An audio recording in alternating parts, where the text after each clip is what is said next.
Well, Jill, we had to come to Sweden for our first drive ever together, I think, right? We did, yeah. I don't think we've ever driven together. We've not. We've run together. We run together several times everywhere in the US and other parts of the world. So we're here in Sweden today with Volvo, driving the first rear-wheel drive Volvo that's coming to the US in 25 years. That's kind of crazy to just think about that, right?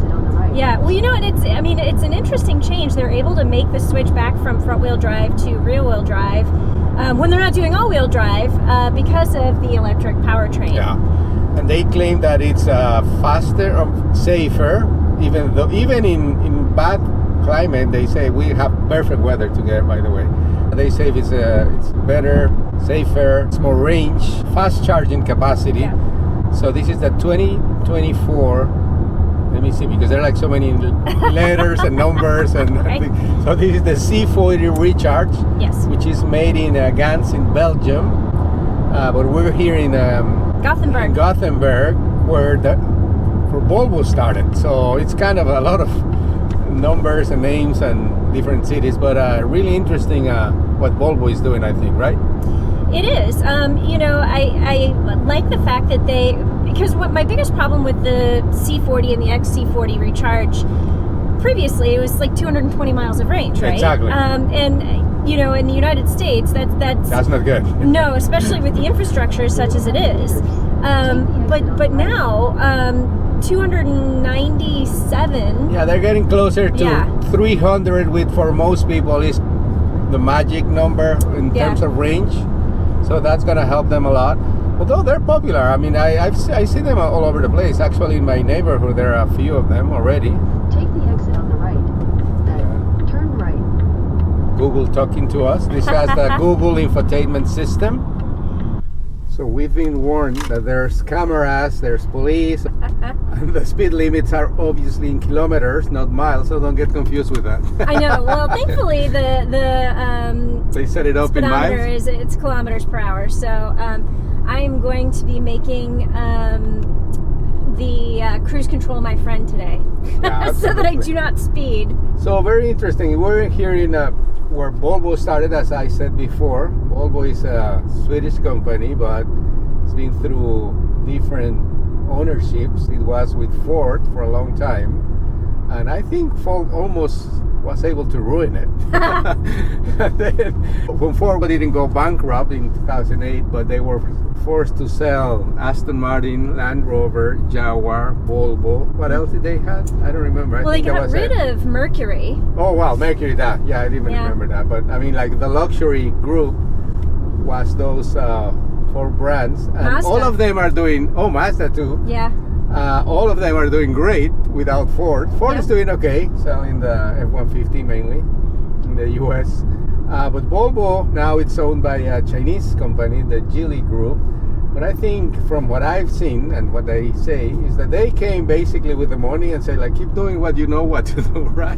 Right. And it's a Swedish company. I mean, we're here, Gothenburg, and I feel very Swedish here. I mean, like everything that they have showed us is really authentic, no? What do you think? Yeah, no, you know, one of the things that I always appreciate a lot about Volvo vehicles specifically is they pay a lot of attention to your ergonomics. Yeah. And so, you know, I'm sitting in this seat, I'm 4'11", and I'm really comfortable. I have great visibility out of all of my windows. But somebody, like, it would be interesting to go and talk to, there's a couple of taller people who are on very tall. I would be very curious to see if they feel the same way. You know, you're not super tall, but I'm in the middle. I think I had a podcast recording this week because Recaro is celebrating 60 years. And I asked them specifically, do you design the seats around my height? Right? Because I think I fit perfectly in almost every car, but taller or shorter people or heavier people, whatever, I don't know, they might have some difficulties adjusting, but yeah, these cars are really comfortable. Yeah. So I don't have that problem at all in any car. Yeah, but no, I mean, and the reason why I bring the seats up specifically is, to me, that's a very Swedish thing, is being super ergonomic. Also, in if you everything, look, like furniture yeah, too, right? Yeah, if you look at the design, it's very simple, very clean, very intuitive, and very symmetrical. So, yeah, I mean, I think that the best thing that Geely, or you said Geely? Yeah. Did is they kind of said, go do what you're doing. You're already doing a really good job. Same thing as Tata Group with Land Rover and Jaguar. They from India. But again, the same thing. I mean, if you go and look at Land Rover and Jaguar today, you couldn't say anything else about British. It's all British. Yeah. And a really good job. So anyway, these Volvo cars, obviously, also besides ergonomics and design and all that, very safe too. Yeah. I mean, like, safety has always been their number one priority. What are you playing with?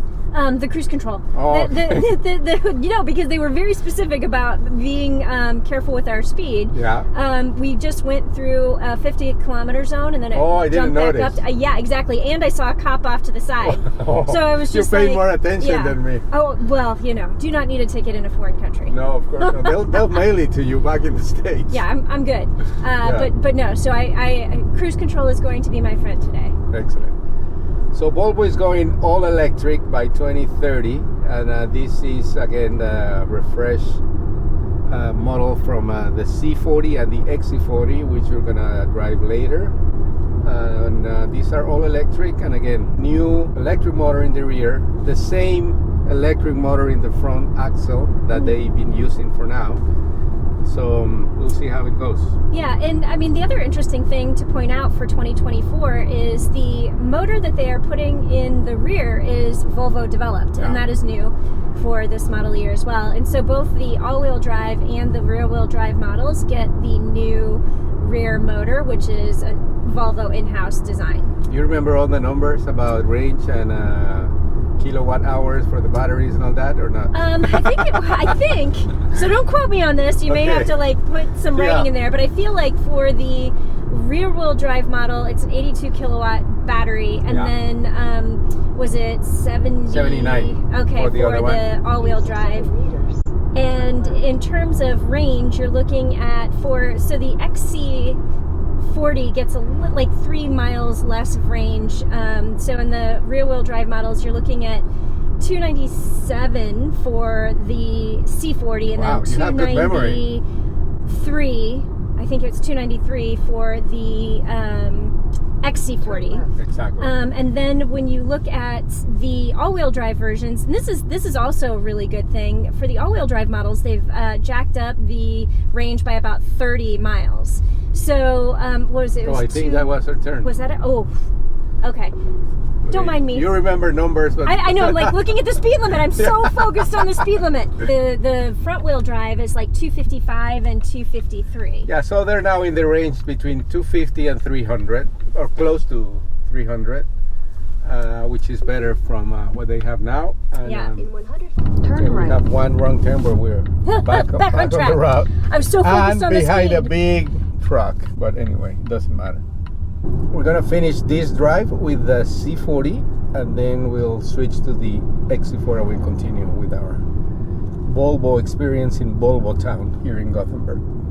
As we pass like a string of Volvos driving down the street. I mean, yeah, you drive around here and you see police cars, ambulances, taxis. Actually, no, we came in a Mercedes-Benz taxi today, so one down for Volvo on that.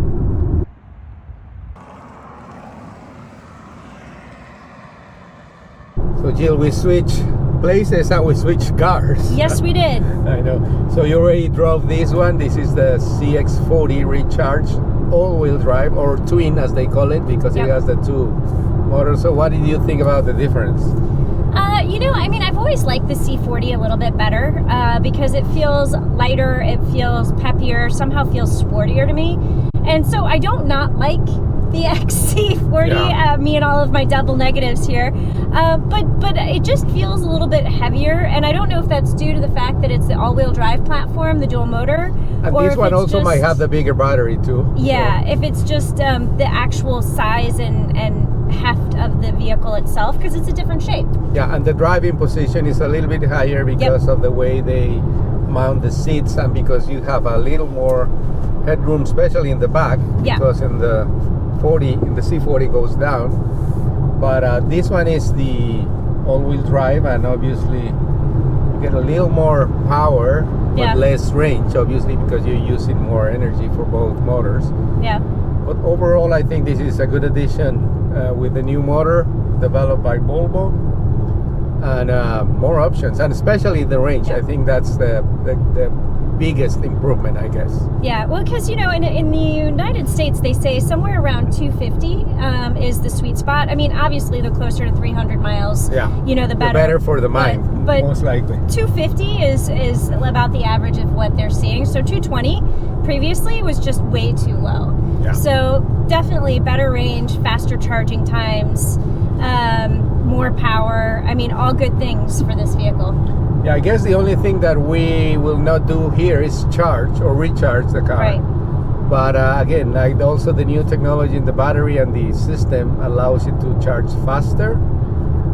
But again, like here in Sweden, seems the infrastructure is much more advanced than in the US. Obviously, smaller country, and like Volvo being here and so popular, I guess Tesla is also super popular here. Okay. So they're like probably the adoption rate is much higher than the States for electric cars, no?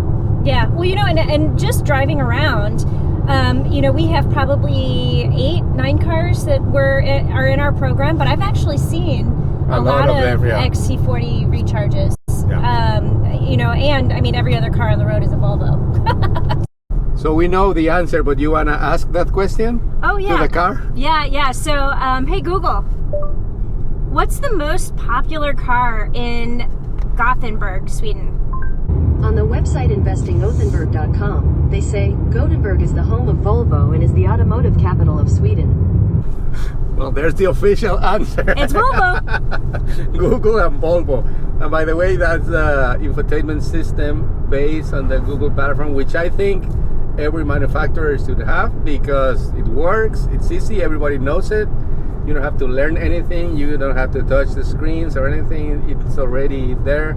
I think it's a good idea to have this kind of system in the car. Do you like it? Yeah, I really like the voice prompts, in especially with the Google Assistant, and it has a more natural language, so you don't have to get your key phrases. Yeah. Like I remember once upon a time when they were trying to move over to voice commands, they would only accept certain commands. But this is certain ways of talking too. Yeah, and but this is just you can ask a question and however you would ask it, and it understands and then finds you the answer. So I definitely like the more natural assistant voice prompts, and you don't see that in a lot of native systems, but the Google system is good. It's like using your Apple phone and you're asking Siri a question. It's just natural. Exactly, and again, but you don't have to learn anything new or like go through menus or anything. There's some menus that you have to go through here for the vehicle. For example, if I go to the driving and I don't want the pilot assist or where's the If you like the one pedal drive, which helps to regenerate energy to the battery. So those kind of things have to do here. It doesn't do it through the voice commands, but the rest is like that. You can adjust the temperature, lower the windows, a lot of different things in the car with that. So we're gonna finish this test drive here. Kind of short, I have to say, for both cars. A couple hours. Actually, like an hour in each car. Yep. Something like that. Tomorrow we're gonna go and get a deep dive of the EX90, which is the replacement for the XC90. And the new one is fully electric, and I guess hopefully that'll be our next test drive with Volvo in Sweden. Right. Right? So general impressions, what did you think of both cars? I really like them. I mean, I have driven the C40 before, and I agree with you. It's sportier. I like the design. There was another one. I don't know if it's from our program. I mean, they're all over the place, obviously. Yep. But yeah, the design is beautiful. I think the exterior design is very attractive, but the interior also, like the detail that they have put in every aspect of it, the materials in the seats, which are quote unquote vegan, and this one, as can you see, has the panoramic sunroof, all the textures here in the panels and everything. Really, really well done cars. One thing that I'm missing, they used to have the Swedish flag here, and they don't have them anymore. So, well, not in this vehicle. They had it in the C40, but not in this one. I didn't see it. Okay, Yeah. so that's my complaint about it. We want the Swedish flag back. Yeah, exactly. Well, Jill, thank you. And where can the people find you? Where can they follow you? Yeah, so on social media, you can follow me at Jill Ciminello. So my name, all one word, JILLCIMINILLO. I use the hashtag car du jour, but my written stuff and a lot of my YouTube videos are on pickuptrucktalk.com. Excellent. Well, let's go back to Gothenburg. Yep.